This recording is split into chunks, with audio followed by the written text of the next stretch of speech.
G'day and welcome to Brewster Brews. Today, Liquorice Blackcurrant Stout, another Brewdog special. I've been looking forward to making this one. It's, well, it says it in the name, doesn't it? Liquorice Blackcurrant. I think that's going to be pretty special. Be making it up to 12%, or slightly under, because I've adjusted my recipe for a 25 litre batch instead of the recommended 20. Well, not recommended, that's just what they did the recipe on. So I've left the pale malt at 7.2 instead of increasing it, so it should bring it down a couple of percent and make it a little bit more drinkable in quantity. So got my 7.2 kilos of extra pale, which is here. It's pretty hard measuring all that out from a big 20 kilo bag, but we got there. There's also some left in there. We've got 1.25 kilos of brown malt.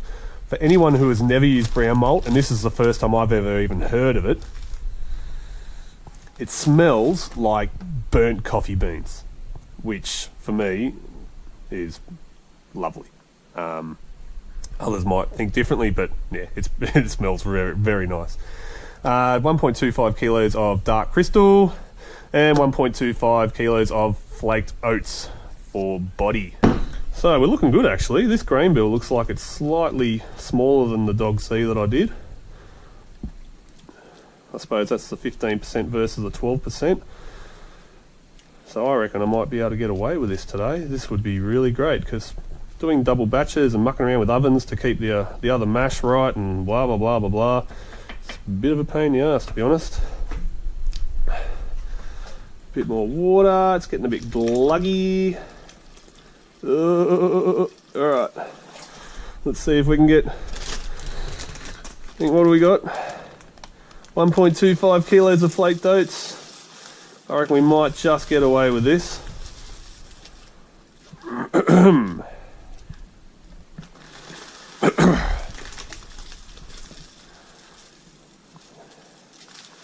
Yes, yes, it is going to work.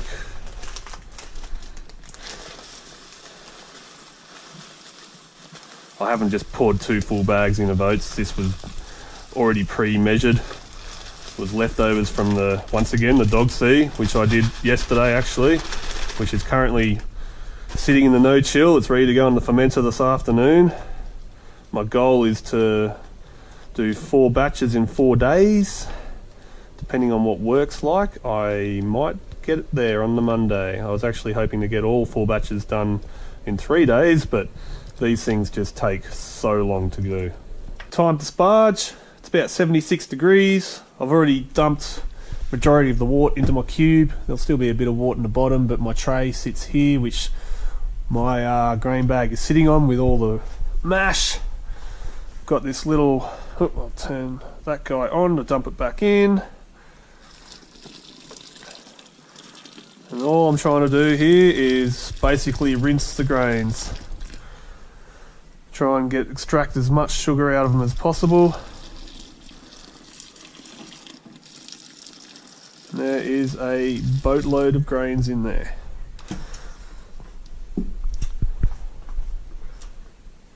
So that will slowly seep through. While I wait for it to slowly seep through, I'll get the next bit going. I really need to wear some gloves or something because this is bloody hot. I think I've burnt the palm of my hand before. Look at that. Look at that syrup, and I can tell you it smells amazing. Can't wait to see what it smells like with some hops in there. Turn him back on again.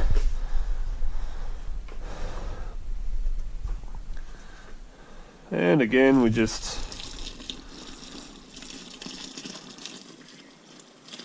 do my best to try and run it through.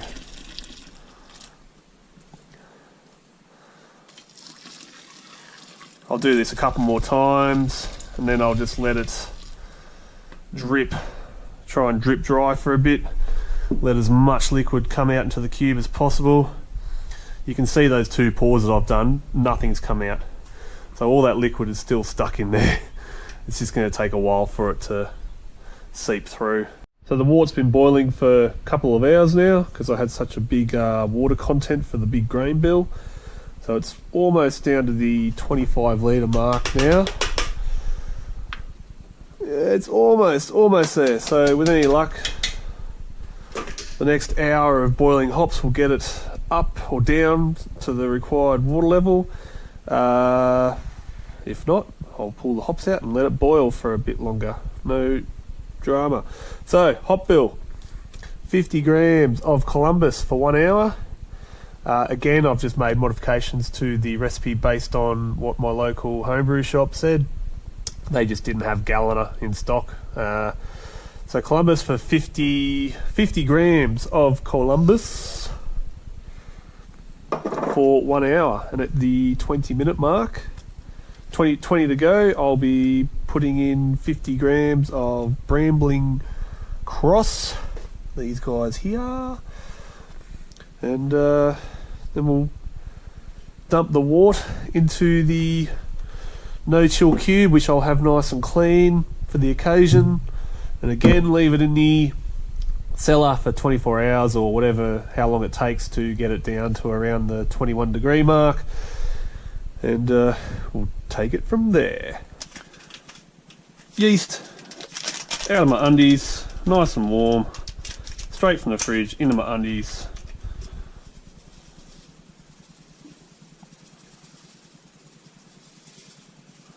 Oh, I got some on the walls. It's all right. Maybe just give you a little splash. It's not going to work. I'm just going to end up with more on the walls. Try and scrape you off. That's all right. These millions of yeast will turn into billions of yeast. Really, wow, I really made a mess of this.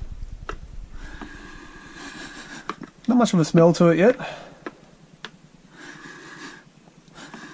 Ooh, there it is actually. It does have a nice smell to it. So, lid on. No exciting airlock to watch with this fermenter. So I'm just going to have to, I don't know, I guess that guy will probably finish first, then this guy, then this guy. And when this guy finishes, maybe start checking the gravity, maybe give it a few more days because it's dark.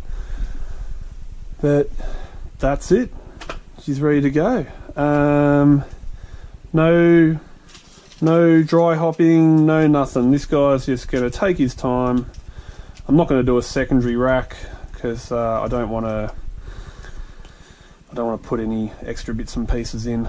Unlike the passion fruit IPA, there'll be a secondary because I'll be chucking in a bag of passion fruits, just the insides, and that'll be sugar itself and get fermented and add more flavour and smell. And what are you, Dog C? You're getting racked into the secondary for sure. You are going to have chili and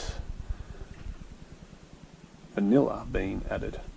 And this guy here, no racking, just some dry hopping, straight into the bottles when it's done.